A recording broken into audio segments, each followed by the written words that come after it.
నేను ನಿಮ್ಮ Shriman. I am your Shriman. I am basically a friend to everyone in the universe. So you are all my friends.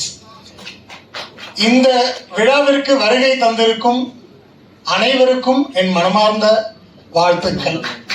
I was introduced in Kannada film. My first film is in 1992, directed by Sai Prakash sir, Kittur Noli. Oh. So after 1992, again to get one Kannada film, இந்த தமிழ்ல சொல்லுவாங்க தவம் இருக்கணும்னு சொல்லி. அதாவது என்ன வயசாவது அது பக்கத்துல வைங்க, நீங்க என்ன பர்சனாலிட்டியில இருக்கீங்க அது பக்கத்துல வரீங்க, பட் டார்கெட் அச்சீவ்மெண்ட் மட்டும் எய்ம் அது மட்டும் இருந்துகிட்டே இருந்தா you can stand on this dice at every age. So after that film I have entered, and this entire thanks goes to two people. One is our sweet director Bobby ma'am and the great producer Mr. Ajit. அப்புறம் அண்ணா பத்தி நான் கொஞ்ச நேரத்துக்கு முன்னாடி சொன்னேன், Kanchana he appreciated me, but there is one film ரத்த கண்ணீர். This is not the sound for ரத்த கண்ணீர். There is no performer in India. No performer in India. I started my career in 1974 in Bangar Manshan as a Bal Bache. So, adu or 84 that went. After that, we are ardent fan of M.R. Radha sir. Anyone doing his role, we will say, okay, oh, okay, manage it. But this gentleman, Anna, it is a magic created by him. And ఏమన్నా mistake ఉందని ఒక్కొక్కరు 10 times చూసాం. No, దాన్ని ఇంకా ఇంకా ఇంకా betterment చేశారు. ఎంత డివోషన్ కావాలి. So like that, and my father has produced couple of films in Kannada too, and I don't want to go to that place. ఈ సినిమా కన్నడ సినిమాలో నాకు అవకాశం వస్తుంది అని తెలిసిన తర్వాత I left lot of films. I just jumped, and this is my take off. I don't know what I did, only you should see and tell me. And I did my best, and I wanted to dub my voice. I am requesting, I am begging. I don't know whether I'll get it or not. If not in this film, definitely I will let my voice in my future films in Kannada. And thanks for this opportunity.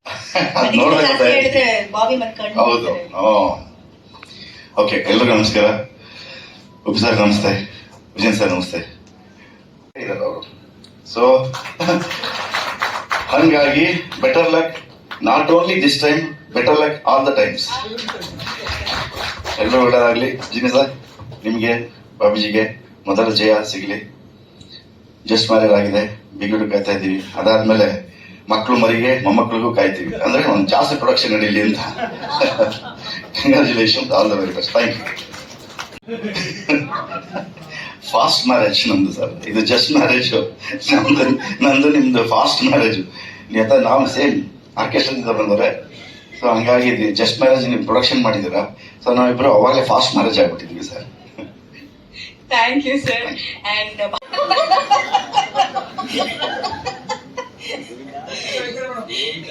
ಮೊದಲೆಲ್ಲ ಹೇಳೋರಲ್ಲ, ನನ್ನ ಸಿನಿಮಾಗಳು ಯಾಕೆ ಮತ್ತೆ ಮತ್ತೆ repeat ಆಗ್ತಾನೆ ಇರುತ್ತೆ, ಅದೇ ತರದ್ದೇ ಪಾತ್ರ ಕೊಡ್ತೀರಾ ಅಂತ. ಯಾವಾಗ್ಲೂ ಪೈಸಾ ವಸೂಲ್ ಸಿನಿಮಾಗಳಲ್ಲಿ ಕೆಲಸ ಮಾಡ್ಬೇಕು ನಾವು. ನಿರ್ಮಾಪಕರು ಈ ತರದ್ ಒಂದು ಸಿನಿಮಾ ಮಾಡಿದ್ರೆ ನನಗೆ ಲಾಭ ಆಗುತ್ತೆ ಅಂತ ಅನ್ಕೊಂಡಂತ ಸಿನಿಮಾಗಳಲ್ಲಿ ನಾವು ಆಕ್ಟ್ ಮಾಡೋದು ಇನ್ನೊಂದಿಷ್ಟು ಖುಷಿ ಅಲ್ವಾ. ಸೊ ಆ ತರದ ಪಾತ್ರಗಳನ್ನ ನಾನ್ ಮಾಡಿ ಒಂದಿಷ್ಟು ಯಶಸ್ಸು ಕಾಣುತ್ತೆ ಅಂತಂದ್ರೆ ಕಣ್ಣಲ್ಲಿ ನೀರೇನು ರಕ್ತಾನೆ ಸುರಿಸ್ಬಿಡ್ತೀವಿ, ಅಷ್ಟೇ matter. Lovely madam, just married ನಲ್ಲಿ ನಿಮ್ಮ ಆ ಪಯಣ ಹೇಗಿದೆ ಹಂಚ್ಕೋಬಹುದಾ? ಬಹುಶಃ ನಾನು ಈ ಪಾತ್ರನ ಹೇಳ್ಕೊಳಕ್ ಆಗಲ್ಲ ಅಂತ ನನ್ಗನ್ಸುತ್ತೆ. ನೀವ್ ನೋಡಿ ಅಲ್ಲೇ ಕೈ ಕಟ್ಕೊಂಡು ನಿಂತ್ಕೊಂಡ್ಬಿಡಿದಾರೆ ಹಿಂಗೆ. ಯಾಕಂದ್ರೆ ಇದು ಸಿನಿಮಾ ಕತೆ ಹೇಳುವಾಗ್ಲೇನೆ ಇದೊಂದು ತುಂಬಾ ಸೂಕ್ಷ್ಮವಾದಂತ ಅಂತರ, ತುಂಬಾ ದೊಡ್ಡ ತಿರುವು ಕೊಡುವಂತ ಅಂತ್ಯದ ಸಮಯದಲ್ಲಿ ಅನ್ನುವಂಥ ಒಂದು ಪಾತ್ರ ಆಗಿರೋದ್ರಿಂದ ಕತೆ ನಾನು ಹೆಚ್ಚು ಹೇಳಲಾರೆ. ಈ ತೆರೆಯ ಹಿಂದಿನ ಕಥೆಯನ್ನ ಬೇಕಾದ್ರೆ ನಾನು ಹೇಳಬಲ್ಲೆ, ಅಷ್ಟೇ ಚುಟುಕಾಗಿ. ಈ ಸಿನಿಮಾ ನನಗೆ ತುಂಬಾ ವಿಶೇಷ ಅಂತ ಅನ್ಸಿದ್ದು, ಒಬ್ಬ ಮಹಿಳಾ ನಿರ್ದೇಶಕಿ ಈ ಚಿತ್ರವನ್ನ ನಿರ್ದೇಶನ ಮಾಡ್ತಾ ಇದ್ದಾರೆ ಅನ್ನೋದು. ಸಾಮಾನ್ಯವಾಗಿ ನಾವು ಸಮಾಜದಲ್ಲಿ ನೋಡ್ತಾ ಇರ್ತೀವಲ್ಲ, ಒಬ್ಬ ಹೆಣ್ಮಕ್ಳು ಒಂದು ಕಾರ್ನ ಡ್ರೈವ್ ಮಾಡ್ತಾ ಇರ್ಬೇಕಾದ್ರೆ ಸರಿಯಾಗಿ ಡ್ರೈವ್ ಮಾಡ್ತಾ ಇಲ್ಲ ಅಂತ ಫಸ್ಟ್ ನೋಡ್ತಾರೆ. ಹೆಣ್ಮಕ್ಳು ಅಂದ್ರೆ ಅದಕ್ಕೆ. ಆಮೇಲೆ ಒಂದು 2 ವೀಲರ್ನ ಯಾರು ಓಡಿಸ್ತಾ ಇದ್ರೆ ಆ ಹೆಣ್ಮಕ್ಳು ಬೇಕು ಅಂತ ಅವರೇ ತಪ್ಪು ಮಾಡ್ತಾರೆ ಅಂತ. ಅಕ್ಕಪಕ್ಕದಲ್ಲಿ ಯಾರು ತಪ್ಪು ಮಾಡಲ್ಲ. ಹೆಣ್ಮಕ್ಳು ಗಾಡಿ ಓಡಿಸ್ತಾ ಇದ್ದಾರೆ ಅಂದ್ರೆ 100% ಫಿಕ್ಸ್ ಅದು. ಅವಳದೇ ಪ್ರಾಬ್ಲಮ್, ಅಕ್ಕದಲ್ಲಿ ಯಾರೂ ಪ್ರಾಬ್ಲಮ್ ಇಲ್ಲ ಅಂತ. ಹೀಗೆ ಒಂದು ಕಾರ್ನ ಒಂದು ಗಾಡಿನ ಓಡಿಸೋವಾಗಲೇ ಹೆಣ್ಮಕ್ಳದೇ ತಪ್ಪು, ಹೆಣ್ಮಕ್ಳಿಗೆ ಆಗತ್ತಾ ಅಂತ ನೂರಾರು ಪ್ರಶ್ನೆಗಳು ಇರುವಾಗ ಸಿನಿಮಾ ಅಂತ ಒಂದು ದೊಡ್ಡ ಒಂದು ಲಾಂಗ್ ಜರ್ನಿ ಇರುವಂತ ಒಂದು ವಿಚಾರವನ್ನ ಅಜನೀಶ್ ಅವರು ಒಬ್ಬ ಮಹಿಳೆಗೆ ಕೊಟ್ಟಿದ್ದು ತುಂಬಾ ಮೆಚ್ಚುಗೆ ಆಗುವಂತ ವಿಚಾರ ಸರ್. ನಿಮ್ಮಂಥವರಿಂದನೇ ಈ ನಾಣ್ಣುಡಿಗಳನ್ನ ಬದಲಾಯಿಸುವಂತ ಪ್ರಯತ್ನ. ಪ್ರತಿಯೊಬ್ಬ ಯಶಸ್ವಿ ಪುರುಷನ ಹಿಂದೆ ಒಬ್ಬ ಮಹಿಳೆ ಇದ್ದಾಳೆ ಅಂತ ಕೇಳಿ ಸಾಕಾಗಿದೆ ನಮ್ಗೆ. ಈಗ ಒಬ್ಬ ಯಶಸ್ವಿ ಮಹಿಳೆ ಹಿಂದೆ ಒಬ್ಬ ಪುರುಷ ಇದ್ದಾನೆ ಅಂದ್ರೆ ಅದು ಅಜನೀಶ್ ಅಂತ ಹೇಳೋ ಮಟ್ಟಿಗೆ ನೀವು ಅವಕಾಶ ಮಾಡಿಕೊಟ್ಟಿದ್ದೀರಿ. ತುಂಬಾನೇ ಖುಷಿ ಆಯ್ತು. ಆಮೇಲೆ ನಾನು ಹೇಳ್ತೀನಲ್ಲ, she was so confident on driving on all the situations ಅಂತ. ಬಾಬಿ ಅವರು ನೀವೆಲ್ಲೂ ಕಂಡುಹಿಡಿಯಕ್ಕಾಗಲ್ಲ. ಗಾಡಿ ಸ್ವಲ್ಪ ಆ ಕಡೆ ಈ ಕಡೆ ಹೋಗ್ಬೇಕಾದ್ರೆ ಹೆಣ್ಮಗಳ ಅಂತ ಚಾನ್ಸೇ ಇಲ್ಲ. ಆ ಶೂಟಿಂಗ್ ಆ ಸೆಟ್ಟಲ್ಲಿ ಇರುವಂತಹ ವಾತಾವರಣ ನೋಡಿದ್ರೆ ಯಾರೋ ನಮಗೆ ದೊಡ್ಡ ಡೈರೆಕ್ಟರ್ ಹ್ಯಾಂಡಲ್ ಮಾಡ್ತಾ ಇದ್ದಾರೆ ಏನೋ ಅನ್ನೋಷ್ಟು ಸೆಟ್ನ ತಮ್ಮ ಹಿಡಿತದಲ್ಲಿ ಇಟ್ಕೊಳ್ಳುವಂತಹ ಕೆಪಾಸಿಟಿ ಮೊದಲನೇ ಸಿನಿಮಾದಲ್ಲಿ ನಾನು ಯಾವ ಡೈರೆಕ್ಟರ್ನೂ ನೋಡಿಲ್ಲ. ಒಬ್ಬ ಮಹಿಳೆಯಾಗಿ ಅಚ್ಚುಕಟ್ಟಾಗಿ ಸಿಕ್ಕಾಬಡೆ ಕಾನ್ಫಿಡೆಂಟ್ ಆಗಿ ಅವರು ಅದನ್ನ ನಿಭಾಯಿಸಿದ್ರು. ಪ್ರತಿಯೊಂದು ಪಾತ್ರಗಳಿಗೂ ಅವರ ಎಕ್ಸ್ಪ್ರೆಷನ್ ಇಂದ ಹಿಡಿದು ಮೈನ್ಯೂಟ್ ಎಕ್ಸ್ಪ್ರೆಷನ್ಸ್ನ ನಾನು ಹೀಗೆ ಬರಬೇಕು ಅನ್ನೋ ಒಂದು ಕಾನ್ಫಿಡೆನ್ಸ್ ಇತ್ತು. ಆಮೇಲೆ ಅವರಿಬ್ಬರು ಕಾಂಬಿನೇಷನ್ ಅಲ್ಲಿ ಏನು ಹೊಸದು ನಾನು ನೋಡಿದೆ ಸಿನಿಮಾದಲ್ಲಿ ಅಂದ್ರೆ, ನೀವು ಯಾವಾಗಲೂ ಒಂದು ಡ್ಯುಯೆಟ್ ಸಾಂಗ್ಗೆ ಅಥವಾ ಯಾವುದೋ ಒಂದು ಪ್ಯಾಥೋ ಸಾಂಗ್ಗೆ ಹಾಡು ಹಾಕ್ಬಿಟ್ಟು ಡ್ಯಾನ್ಸ್ ಮಾಡೋದನ್ನ ನೋಡಿದ್ದೀರಾ. ಆದ್ರೆ ಒಂದು ಸೀನ್ಗಳಲ್ಲಿ ಡೈಲಾಗ್ ಹೇಳ್ಬೇಕಾದ್ರೆ ಹಾಡು ಹಾಕ್ಬಿಟ್ಟು ಡೈಲಾಗ್ ಹೇಳಿರೋದು ನೋಡಿದ್ದೀರಾ? ಎಸ್, ಅವರ ಮನಸ್ಸಿನಲ್ಲಿ ಈ ಒಂದು ಸಿಚುವೇಶನ್ಗೆ ನಾನು ಯಾವ ರೀತಿಯ ಒಂದು ಬ್ಯಾಕ್ ಗ್ರೌಂಡ್ ಸ್ಕೋರ್ ಇರಬೇಕು ಅಂತ ಅವ್ರ ಮನಸ್ಸಲ್ಲಿ ಇತ್ತು. ಸೊ ನಾವು ಆಕ್ಟ್ ಮಾಡುವಾಗ ಆ ಬ್ಯಾಕ್ ಗ್ರೌಂಡ್ ಸ್ಕೋರ್ಗಳು ಬರ್ತಾ ಇತ್ತು. ಹಾಗಾಗಿ ನಾವು ಈ ಸಿನಿಮಾದಲ್ಲಿ ಸ್ಕೋರ್ ಮಾಡೋದಕ್ಕೆ ಚಾನ್ಸ್ ಇದೆ. ಕನ್ನಡತಿಯರು, ನಮ್ಮ ಸೊಗಡಿನ, ನಮ್ಮ ನೆಲದ ಕಲಾವಿದೆಯರು ಮತ್ತಷ್ಟು ಮಗದಷ್ಟು ಬರಲೇಬೇಕು. ಆಗ ಮಾತ್ರ ಈ ಚಿತ್ರರಂಗ ತುಂಬಾ ಶ್ರೀಮಂತಿಕೆಯಿಂದ ಆಗುತ್ತೆ ಅಂತ. ಮೊದಲೊಂದು ಎರಾದಲ್ಲಿ ಆರತಿಯವರು, ಭಾರತಿಯವರು, ಮಂಜುಳಾ ಅವರು, ಹೀಗೆ ಸಾಕಷ್ಟು ಕಲಾವಿದೆಯರಿದ್ರಲ್ಲ, ಹಾಗೆ ನಿಮ್ಮ ಈ ಸಾಲಿನ ಕಲಾವಿದರು ಹೆಚ್ಚು ಹೆಚ್ಚು ಸಂಖ್ಯೆಯಲ್ಲಿ ಬರಲಿ ಅಂತ ನಾನು ಕೂಡ ಪ್ರೀತಿಯಿಂದ ಆಶಿಸ್ತೀನಿ. ತುಂಬಾ ಅದ್ಭುತವಾದ ಕಲಾವಿದರು. ಹಾಗೆ ಶೈನ್ ಅವರು ಕೂಡ ತುಂಬಾ ಚೆನ್ನಾಗಿ ಕಾಣ್ತೀರಿ. ಸ್ಕ್ರೀನ್ ಪ್ರೆಸೆನ್ಸ್ ಎಲ್ಲ ತುಂಬಾನೇ ಚೆನ್ನಾಗಿದೆ. ಜೀವನದಲ್ಲಿ ಏನಾದ್ರು ಸಾಧನೆ ಮಾಡಬೇಕು ಅನ್ನುವಂತ ಒಂದು ಆಸೆ ಎಲ್ಲರಲ್ಲೂ ಎದ್ದು ಕಾಣ್ತಾ ಇತ್ತು ಇಡೀ ತಂಡದಲ್ಲಿ. ನಮಗೂ ಕೂಡ ಅಷ್ಟೇ, ಅವ್ರ ಜೊತೆ ಕೆಲಸ ಮಾಡುವಾಗ ಹೊಸದೇನಾದ್ರು ಕಲಿಬೇಕು ಅಂತ. ಹೀಗಿಲ್ಲ ಕಲಾವಿದರುಗಳ ಜೊತೆ ಕೆಲಸ ಮಾಡುವಾಗ ಅವ್ರ ಜನರೇಷನ್ಗೆ ನಾವು ಹೊಂದ್ಕೊಳ್ಳುವಂತ ಆ ಪರಿನೇ ಒಂಥರ ಅದ್ಭುತವಾಗಿತ್ತು. ಆ ಜರ್ನಿ ತುಂಬಾನೇ ಎಂಜಾಯ್ ಮಾಡಿದೀನಿ. ಈ ಫೋಟೋದಲ್ಲಿ ನಾನು ಇಲ್ಲದೆ ಇರ್ಬೋದು, ಆದ್ರೆ ಈ ಕುಟುಂಬದ ಒಂದು ತುಂಬಾ ದೊಡ್ಡ ಪ್ರಮುಖವಾದ ಪಾತ್ರದಲ್ಲಿ ನಾನಿದ್ದೀನಿ. ಮಾಡ್ಕೋಬೇಡಿ. ಇವರಿಬ್ರು ಬಂದ್ರು, ಒಂದು ಸಾಂಗ್ ತೋರ್ಸಿದ್ರು, ಇದಕ್ಕೆ ಹಾಡು ಬರಿಬೇಕು ಅಂತ ಹೇಳಿದ್ರು. ನನಗೆ ಅದನ್ನ ಪೂರ್ತಿ ನೋಡಿದ ತಕ್ಷಣ ನನಗೆ 2 ಪದಗಳು ಬಂತು. ಯಾಕಂದ್ರೆ ಎಲ್ಲಾ ಪಾತ್ರಕ್ಕೂ ಒಂದು ಅಂಕಿತ ಹಾಕದಂಗಿತ್ತು. ಎಲ್ಲಾ ಪಾತ್ರಗಳು ಶೈನ್ ಆಗತ್ತೆ ಅಂತ ಅನಿಸ್ತು. ಆಮೇಲೆ ಗೊತ್ತಾಯ್ತು ಅಂಕಿತ ಏನ್ರಪ್ಪ ಎಲ್ಲ. ಆವಾಗ ಅನ್ನಿಸ್ತು ಒಪ್ಪಿ ಸರ್ ಹೇಳ್ದಂಗೆ, ಬಾಬಿ ಬೇರೆನೆ ತುಂಬಾ ಚೆನ್ನಾಗಿ ಮಾಡಿದ್ದಾರೆ. ಅದನ್ನ ನೋಡಿದ್ಮೇಲೆ ಏನ್ ಬರಿಬೇಕು ಅಂದಾಗ ಸುಮ್ಮನೆ ತಲೆ ಕೆರ್ಕೊಂಡು ಇನ್ನೆಲ್ಲೋ ಹೊಂದ್ಕೊಂಡು ಯಾವ್ದೋ ಫಾಲ್ಸ್ ಗಳನ್ನ ಕುತ್ಕೊಂಡು ಅಥವಾ ಇನ್ನೇನೋ ಒಂದು ಫಾಲ್ಸ್ ವಿಷಯಗಳನ್ನ ಯೋಚನೆ ಮಾಡ್ಕೊಂಡು ಬರೆಯೋದಕ್ಕಿಂತ ಮೌನವಾಗಿ ನೋಡಿದೆ. ಒಂದು 2-3 ಸರಿ ನೋಡಿದ್ವಿ, 3 ಜನ ಕೂತಿದ್ವಿ. ಎಲ್ಲರ ಎಕ್ಸ್ಪ್ರೆಷನ್ಸ್ ಮಾತ್ರ ನೋಟ್ ಮಾಡ್ಕೊಂಡು ಬಂದೆ. ಆ ಎಕ್ಸ್ಪ್ರೆಷನ್ಸ್ ನ ವರ್ಡಲ್ಲಿ ಹೇಳಿದೆ, ಕರೆಕ್ಟ್ ಆಗಿದೆ ಅಂತ ಹೇಳ್ಬಿಟ್ಟು ನಂಗೆ ರಿಟರ್ನ್ ಮಾಡ್ಕೊಂಡ್ಬಿಟ್ಟ. ಇದು ಮೊದಲನೇ ಸ್ವಾಗತನ, ಸಹಕರಿಸಿದಳ ಸಹನ. ಅಷ್ಟೇ. ಅದು ನೋಡಿ ಅವರು 2-3 ಸತಿ ಅಲ್ಲ, ನೋಡಿದ ಕೂಡಲೇ ಫಸ್ಟ್ ಹೇಳಿದ್ದೇನೆ, ಇದು ಮೊದಲನೇ ಸ್ವಾಗತಾನ, ಸಹಕರಿಸಿದಳ ಸಹನ, ಇವಳ ಬದಲಾಗೋ ನಗೆ ಸನಿಹಾನ ವಿರಹಾನ. ಹೇಳಿದ 10-15 ಸೆಕೆಂಡ್ ಅಲ್ಲಿ ನನಗೆ ಈ ಲೈನ್ ಕಲ್ಯಾಣ್ ಸರ್ ಹೇಳಿದ್ರು.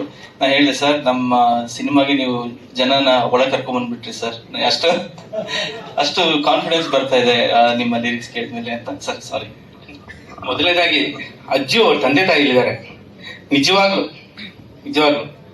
ಸಾರ್ಥಕ ಆಯ್ತು. ಫಸ್ಟ್ ತುಂಬಾ ತುಂಬಾ ಚಿಕ್ಕ ಹುಡುಗ ಅಂದ್ರೆ ಸ್ವಲ್ಪ ಬೇರೆ ವಿಷಯ ಎಲ್ಲ ಯೋಚನೆ ಮಾಡ್ತಿದ್ದ, ಬಟ್ ತುಂಬಾ ಚಿಕ್ಕ ಹುಡುಗ. ಇವನ್ ಬಂದಾಗ ಅವ್ರ ತಾಯಿ ಫಸ್ಟ್ ಫೋನ್ ಮಾಡಿದ್ರು, ನಿಮ್ ಮನೆಗೆ ಅವ್ನ್ ಬಂದಿದ್ದಾನೆ, ನಂಗೆ ಹೊಟ್ಟೆಗೆ ಹಾಲು ಎರ್ದಂಗೆ ಆಯ್ತಪ್ಪ ಅಂತ ಅಂದ್ರು. ಈಗ ಅದೇ ಮತ್ತೆ ರಿಪೀಟ್ ಮಾಡಿದ್ರು, ನನ್ನ ಮಗ ದೊಡ್ಡ ಪ್ರೊಡ್ಯೂಸರ್ ಆಗಿದ್ದಾನೆ, ಇಡೀ ಕರ್ನಾಟಕ ಅವನ ಬಗ್ಗೆ ಮಾತಾಡುತ್ತೆ, ಮತ್ತೆ ಹೊಟ್ಟೆಗೆ ಹಾಲು ಎರ್ದಂಗೆ ಆಯ್ತು ಅಂತ. ಒಬ್ಬ ತಾಯಿ ಮನಸ್ಸು, ತಂದೆ ಮನಸ್ಸಿನ ಸಂತೃಪ್ತಿ ಪಡಿಸಿದಾಗ್ಲೇ ಇವನು ಸೂಪರ್ ಸ್ಟಾರ್ ಆಗುತ್ತೆ. ಬಟ್ ಅಷ್ಟೇ ವಿನಯ ಇದೆ, ಅಷ್ಟೇ ವಿಧೇಯತೆ ಇದೆ. ಆಗ್ಲಿಂದನೂ ಕೂಡ ಬಾಬಿ ಅವರ ಸಹಕಾರಿಯಾಗಿದ್ದಾರೆ. ನಿಜವಾಗ್ಲೂ ನಿಮ್ಮ ಒಳ್ಳೆ ಮನಸ್ಸಿಗೆ ಅಹಂಕಾರ ಇಲ್ಲ, ಮೈನಾಗಿ ಅಹಂಕಾರ ಇಲ್ಲದೆ ಇದ್ದಾಗಲೇ ನಿಜವಾದ ಅಲಂಕಾರ ಕಾಣೋದು ಅದು. ಆಮೇಲೆ ಇಡೀ ಸಿನಿಮಾದ ಒಂದೇ ಮಾತಲ್ಲಿ ಹೇಳ್ಬೇಕು ಅಂದ್ರೆ, ಪ್ರೀತಿ ಅಂತಂದ್ರೆ ಒಬ್ಬರನ್ನೊಬ್ರು ಗೆಲ್ಲೋದಲ್ಲ, ಒಬ್ರಿಗೊಬ್ರು ಸೋಲೋದು. ಒಬ್ರಿಗೋಸ್ಕರ ಒಬ್ರು ಸೋಲೋದ್ರಲ್ಲಿ ಇದೆ ಗೆಲುವು, ಅದು ಕಾಣಿಸ್ತು ನನಗೆ. ವಿಶೇಷವಾಗಿ ಹೇಳ್ಬೇಕಾದಿಲ್ಲ, ಅದ್ಭುತವಾಗಿ ಸಿನಿಮಾ ಮಾಡಿದ್ದಾರೆ ಅನ್ನೋ ಒಂದು ಭರವಸೆ ಅಂತ ಹೇಳ್ಬೋದು. ಬಾಬಿ ಅವರು ಗೆದ್ದಿದ್ದಾರೆ ಅಂತಾನೆ ನನ್ನ ಭಾವನೆ. ಅಜ್ಜು ಆಲ್ರೆಡಿ ಗೆದ್ದು ಇನ್ನೊಂದು ಗೆಲುವಿನ ಕಿರೀಟ ನವಿಲ್ ಗಿರಿ ಸಿಗಿಸ್ಕೊತಾ ಇದ್ದಾನೆ. ಎಲ್ರಿಗೂ ಒಳ್ಳೇದಾಗ್ಲಿ. ಇಷ್ಟು ದೊಡ್ಡ ಮಹಾನ್ ಕಲಾವಿದರೆಲ್ಲ ಇಲ್ಲಿದ್ದಾರೆ, ನಿಮ್ಮೆಲ್ಲರ ಆಶೀರ್ವಾದ ಈ ಸಿನಿಮಾ ಮೇಲೆ ಇರ್ಲಿ. ಬಿಕಾಸ್ ಸಿನಿಮಾನ ಪ್ರೊಡ್ಯೂಸ್ ಮಾಡ್ತಾ ಇದೀವಿ, ನಾನೇ ಮಾತಾಡ್ಲಿಲ್ಲ ಅಂದ್ರೆ ಹೇಗೆ ಅಂತ.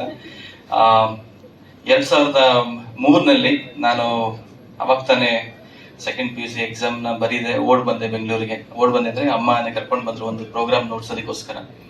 ಬಂದು ಮೊದಲನೇ ವಾರದಲ್ಲೇ ನನಗೆ ಒಂದು ಕೀಬೋರ್ಡ್ ನೋಡ್ಸೋಂತ ಒಂದು ಅವಕಾಶ ಕೊಟ್ಟಿತ್ತು ಕಲ್ಯಾಣ್ ಸರ್. ನನ್ನ ಜರ್ನಿ ಅಲ್ಲಿಂದ ಶುರು ಆಯ್ತು. ಸಂಗೀತ ಅಪ್ಪನೇ ನನ್ನ ಮೊದಲ ಗುರು, ಅವರೇ ನನಗೆಲ್ಲ ಹೇಳ್ಕೊಟ್ಟಿದ್ದು. ಇವತ್ತು ಅವರು ಕೊಟ್ಟಿರೋಂತ ವಿದ್ಯೆಯಿಂದನೇ ನಾನು ಇವತ್ತು ನಾನು ತೇಲ್ಸ್ಕೊಂಡು ಹೋಗ್ತಾ ಇದ್ದೀನಿ ಅಂತಾನೆ ಹೇಳ್ಬೋದು. ಬಟ್ ಸಿನಿಮಾ ಸಂಗೀತ ಹೇಗೆ ವರ್ಕ್ ಆಗತ್ತೆ ಅನ್ನೋದು ನನಗೆ ಅದ್ರದ ಒಂದು ಗಂಧಗಾಳಿ ನನಗೆ ಗೊತ್ತಿಲ್ಲ. ಅದು ನಾನು ಕಲ್ತಿದ್ದೆ ಕಲ್ಯಾಣ್ ಸರ್ ಇಂದ.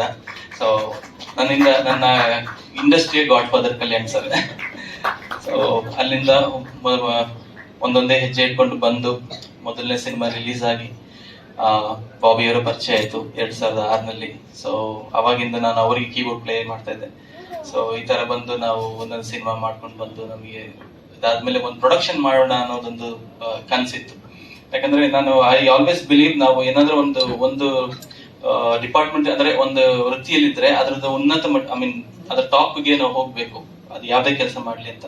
ಸೊ ಆ ಒಂದು ಥಾಟ್ ನ ಯಾವತ್ತೂ ನನ್ನ ಮೈಂಡ್ ಅಲ್ಲಿ ನನಗೆ ಇತ್ತು, ನನಗೆ ಕೆಲಸ ಮಾಡ್ಬೇಕಾದ್ರೆ. ಸೊ ಸಿನಿಮಾದಲ್ಲಿ ಇದೀನಿ, ಮ್ಯೂಸಿಕ್ ಡೈರೆಕ್ಟರ್ ಆಗಿದ್ದೀನಿ, ಅದ್ರದ್ದೊಂದು ಪ್ರೊಡಕ್ಷನ್ ಅನ್ನೋದು ಒಂದು ಉನ್ನತ ಸ್ಥಾನ. ಸೊ ಅಲ್ಲಿಗೆ ಮಾಡ್ಬೇಕು ಅಂತ ಸಂಭಾಳಿಸ್ಕೊಂಡು ಆರ್ಟಿಸ್ಟ್ ಗಳ ಹತ್ರ ಎಲ್ಲ ಮಾತಾಡಿ ಕೊಟ್ಟು ಶೂಟಿಂಗ್ ಹೋದ್ಮೇಲೆ ಅವರೇನೆ, ನಾನೊಂದು ಒಂದು 5-6 ದಿವಸ ಹೋಗಿರ್ಬೋದು ಅಷ್ಟೇ ಸೆಟ್ಗೆ. ಪ್ರತಿಯೊಂದು ಹೆಗ್ಲ ಹಿಡ್ಕೊಂಡು ಅವರ ಬಾಬಿ ಅವ್ರ ಫ್ಯಾಮಿಲಿ ಅವರು ಎಲ್ಲರೂ, ಬಾಲಾಜಿ ಸರ್ ಮಕ್ಕಳು ಹರ್ಷಿಕಾ ಎಲ್ಲರೂ ಬಂದು ಅಲ್ಲಿ ಅವರವ್ರ ಕೆಲಸನ ನೋಡ್ಕೊಂಡು ಕೆಲಸ ಮಾಡಿದ್ದಾರೆ. ಹಾಗೂ ನೆಕ್ಸ್ಟ್ ನಮ್ಮ ಹೀರೋ, ನಾನು ಶೈನ್ ಬಗ್ಗೆ ಏನಂತ ಹೇಳಿ, ನಂದು ಫಸ್ಟ್ ನಾವು ಲಿಸ್ಟ್ ಮಾಡಿದಾಗ ಅದ್ರ ಫಸ್ಟ್ ಇದ್ದಿದ್ದ ಹೆಸರೇನೆ ಶೈನ್. ಆಮೇಲೆ ಅದೇನೇನೋ ಇದು ಕಾರಣವಾಗಿ ಅಂದ್ರೆ ನಮಗೆ ಗೊತ್ತಿರ್ಲಿಲ್ಲ ಆದ್ರೆ ನಂಗೆ ಶೈನ್ ಸಿಗ್ತಾರೋ ಏನೋ ಅನ್ನೋದು. ನಾವು ಹೋಗಿ ಅಂದ್ರೆ ಹಂಗಲ್ಲ, ಇನ್ನು ಹೋಗಿ ಸುಮ್ಮನೆ ಹಿಂಗೆ ಕೇಳ್ಬಿಟ್ಟು ನಮ್ಗೆ ಗೊತ್ತಿಲ್ವಲ್ಲ, ಮ್ಯೂಸಿಕ್ ಅಂದ್ರೆ ಗೊತ್ತು ನನಗೆ. ಬಟ್ ಒಂದು ನಮ್ಮ ಸಿನಿಮಾ ಪ್ರೊಡ್ಯೂಸ್ ಮಾಡ್ತೀನಿ ಅಂದಾಗ ನಿಮಗೊಂದು ನಂಬಿಕೆ ಬರ್ಬೇಕು ನಮ್ಮಲ್ಲಿ, ಆ ಒಂದು ಅರ್ಥದಲ್ಲಿ ಹೇಳಿದೆ. ಸೊ ಶೈನ್ ಹೋಗ್ ಕೂಡಲೇ ಫಸ್ಟ್ ದಿವಸ ಒಪ್ಕೊಂಡ್ರು. ಅಂಡ್ ಅಂಕಿತ್ ಅವರು ಕೂಡ ಒಂದ್ಸತಿ ನಾವು ಅಪ್ರೋಚ್ ಮಾಡಿದಾಗ ಅವ್ರ ಬಂದು ಕೇಳಿ ಅವ್ರು ಒಪ್ಕೊಂಡು ಮಾಡ್ಕೊಟ್ರು. ಅದನ್ನ ಒಪ್ಕೊಳ್ಳೋಕೆ ಆ ಒಂದು ನಮ್ಮನ್ನ ಅದನ್ನ ಇಂಟ್ರೊಡ್ಯೂಸ್ ಮಾಡ್ಕೊಡೋದಕ್ಕೆ ಚಂದ್ರಜಿತ್ ಅವ್ರಿಗೆ ನಾನು ಥ್ಯಾಂಕ್ಸ್ ಹೇಳ್ತೀನಿ, ಇಬ್ಬನಿ ತಪ್ಪಿದ ಇಡೀ ಡೈರೆಕ್ಟರ್ಗೆ. ಅವರು ನಮ್ ಸಜೆಸ್ಟ್ ಮಾಡಿದ್ರೆ ನಮಗೆ ತುಂಬಾನೇ ಸಹಕರಿಸಿದ್ದಾರೆ ಅವರು. ಸೊ ದಯವಿಟ್ಟು ಮುಂದೆ ಬರಬೇಕು ಸರ್ ಚಂದ್ರಜಿತ್. ಆರಂಭ ದಿವಸದಿಂದನೂ ನನಗೆ ಅವ್ರ ಜೊತೆ ಮೀಟ್ ಮಾಡಿದ್ರೆ ನನಗೆ 20 ವರ್ಷ ಇರ್ಬೋದು. ಸೊ ಅವಾಗಿಂದನೂ ನನ್ನನ್ನ ಗೈಡ್ ಮಾಡ್ತಾ, ಯಾಕಂದ್ರೆ ಸಂಗೀತ ಮಾತ್ರ ಗೊತ್ತಿಲ್ಲದೆ ಸಾಲದು, ಅದ್ರ ಜೊತೆ ಅದನ್ನ ಬೆಳೆಸ್ಕೊಂಡು ಹೋಗೋದಿಕ್ಕೆ ಸುಮಾರು ವಿಷಯಗಳಿರುತ್ತೆ. ಆ ಸುಮಾರು ವಿಚಾರಗಳೇ ಬಾಬಿ ಅವರು. And thank you. ನನಗೆ ನಮ್ಮ ತಂದೆ ತಾಯಿಯವ್ರನ್ನ ಇವಾಗ ಓದು ತಿಂಗಳಿನ 60ನೇ ನಮ್ಮ ತಂದೆಯವ್ರಿಗೆ 60 ವಯಸ್ಸಾಯ್ತು. ಸೊ ನನ್ನ ಮನ್ಸಲ್ಲಿ ಇತ್ತು, ಅಯ್ಯೋ ನಾನು ಏನಾದ್ರು ಮಾಡಿ ಅದು ಸೆಲೆಬ್ರೇಟ್ ಮಾಡ್ಬೇಕಲ್ಲ ಅಂತ. ನನಗೆ ಇದು ಸರ್ಪ್ರೈಸ್ ಆಗಿತ್ತು. I am so happy. ನನಗೆ ಮಾತುಗಳೇ ಬರ್ತಾ ಇಲ್ಲ. Thanks for this lovely honour to my parents. ಇದು ನನಗೆ ಸರ್ಪ್ರೈಸ್ ಆಕ್ಚುಲಿ. ಸೊ ಕೆಲಸ ಮಾಡಿದೀವಿ, ನೀವು ಅದನ್ನ ನೋಡಿ you have to give the result ಅಷ್ಟೇ. ಬೇರೆಯವ್ರು ನೀವು ಮಾತಾಡ್ಬೇಕು ನಮ್ಮ ವರ್ಕ್ ಬಗ್ಗೆ.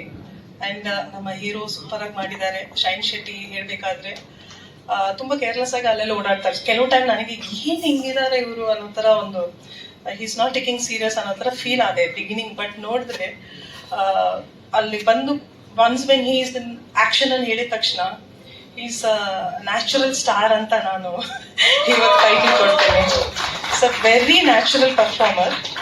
So do not judge anybody ಅನ್ನೋದು ನನ್ಗೆ ಗೊತ್ತಾಯ್ತು ಅವತ್ತು. So fantastically he did. ಏನೇ ಒಂದು ಕ್ಯಾರೆಕ್ಟರ್ಸ್ ಕೊಟ್ಟರು ವಾಟ್ ಎವರ್ ಐ ಸೆಡ್ ಅದನ್ನ ಈಸಿಯಾಗಿ ಅರ್ಥ ಮಾಡ್ಕೊಂಡು ಒಂದು ಡೈರೆಕ್ಟರ್ ಬೇಕಾಗಿರೋದು ಅದು. ಬಿಕಾಸ್ ನಾವೇನ್ ಹೇಳ್ತೀವೋ ಅದನ್ನ ಒಂದು ಕ್ಯಾರೆಕ್ಟರ್ಸ್ ಪರ್ಫಾರ್ಮೆನ್ಸ್ ಮಾಡಿಬಿಟ್ರೆ ಅದು ತುಂಬಾನೇ ಖುಷಿ ಆಗುತ್ತೆ. ಸೊ ಅದೇ ತರಾನೇ ಶೈನ್ ಶೆಟ್ಟಿ ಅಂದ್ರೆ he will shine like anything. And ಅದೇ ತರಾನೇ ಅವ್ರ Ankita Amar such a sweet girl. ತುಂಬಾ ಚೆನ್ನಾಗಿ ಆಕ್ಟ್ ಮಾಡಿದ್ದಾರೆ ಅವರು. ಸೊ ನಾನು ಅನ್ನೋದು ಅಷ್ಟು ಆಕ್ಷನ್ ಮುಂಚೆನೆ she will start ready as A character. ಅಷ್ಟು ಒಳ್ಳೆ ಪರ್ಫಾರ್ಮರ್. ಸೊ ಸರೋಜಾದೇವಿ, ಸಾವಿತ್ರಿ ದೇವಿ ಅಂತೆಲ್ಲ ಹೇಳ್ತೀವಲ್ವಾ, ವಿ ಹ್ಯಾವ್ ಟು ಸೇ ನಾವು ಅಂಕಿತಾ ಅಮರ್ ಅಂತ ಹೇಳ್ಬೇಕಾದ ಸಮಯ ಬಂದಿದೆ. ಸೊ ನಾವು ಅವ್ರನ್ನ ಆ ಥರ we have to such a wonderful. ಈ ಥರ ಪರ್ಫಾರ್ಮರ್ಸ್ ಸಿಗೋದು ಕಷ್ಟ. ಸೊ ಒಂದು ಕಾಲದಲ್ಲಿ like we use to say okay this is then Shruti ma'am ಒಂದು ಕ್ಯಾರೆಕ್ಟರ್ ಇತ್ತು, ವಂಡರ್ಫುಲ್ ಕ್ಯಾರೆಕ್ಟರ್ ದೇರ್. ನನಗೆ okay Ramya Krishna will do very well, ಆ ಪವರ್ಫುಲ್ ಕ್ಯಾರೆಕ್ಟರ್ ಅಂತ ಹೇಳ್ತಿದ್ದಾರೆ. Why not Shruti Krishna? So I was just thinking okay ಇಂಥದ್ದು ಬಾಹುಬಲಿನಲ್ಲಿ ಅವ್ರು ಮಾಡಿದ್ದಾರೆ ಅಂದ್ರೆ ನಮ್ಮ ಶ್ರುತಿ ಕೃಷ್ಣ ಅವ್ರು ಇದ್ರೆ ಹೇಗಿರುತ್ತೆ. ನಾನು I just imagine Har. It was ತುಂಬಾ ಚೆನ್ನಾಗಿತ್ತು ನನಗೆ.